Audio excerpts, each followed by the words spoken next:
আসসালামু আলাইকুম রহমতুল্লাহ। বটিয়াঘাটা উপজেলা বাস স্ট্যান্ড মোড় থেকে আপনাদের সঙ্গে যুক্ত রয়েছে আমি এম খায়রুল ইসলাম নোমানী।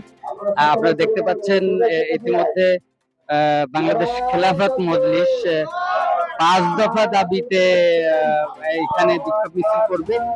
ইতিমধ্যে বটিয়াঘাটা উপজেলায় বাংলাদেশ খেলাফত মজলিস এবং বাংলাদেশ জামাত ইসলামী এবং চরমনাইয়ের যে দলটি রয়েছে তারা এই সম্মেলন করবে।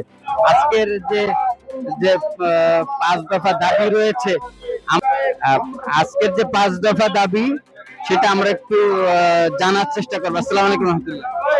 আজকে আপনাদের কয় দফা দাবি এবং কি কি এটা একটু সংক্ষেপে যদি বলতেন।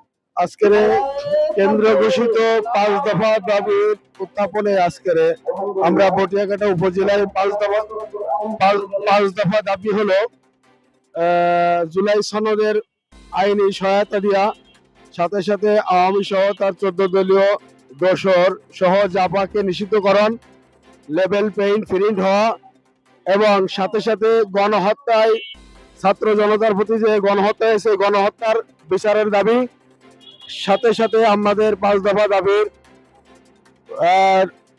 আগামী নির্বাচনীয় ইশতেহারে উচ্চ কক্ষে ফেয়ার পদ্ধতি গ্রহণ, এই ৫ দফা কর্মসূচির দাবিতে কেন্দ্র ঘোষিত ৫ দফার বাস্তবায়নে আজকের প্রত্যেকটা উপজেলায় ৫ দফা দাবির প্রেক্ষাপটে মিছিল, গণমিছিল, গণসংযোগ, গণসমাবেশ হচ্ছেন।